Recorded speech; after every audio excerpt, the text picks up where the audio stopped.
lo scecco e lo signoro.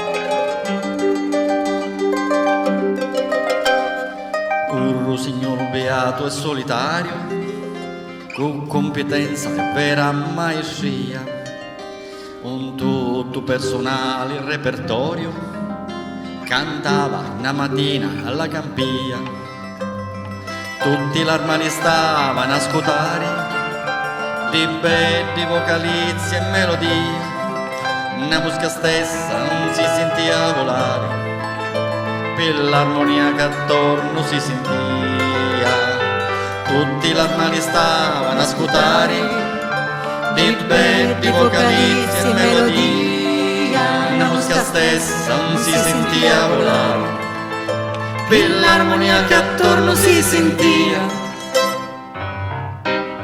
Canta l'asino,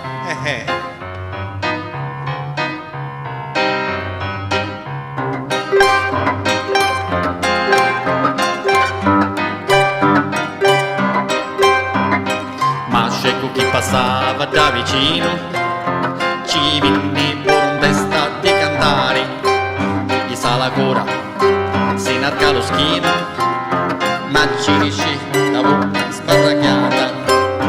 Dopo tanto provare e riprovare, solo una stonatissima ragchiata, scappano l'armaluzzi spaventati, doppandosi la ricchi disgustati, perché solo signori per cantare, dalle macchie s'ammocciano scantati, mentre gli scecchi solo per ragliare si sfogano, gridando sciati.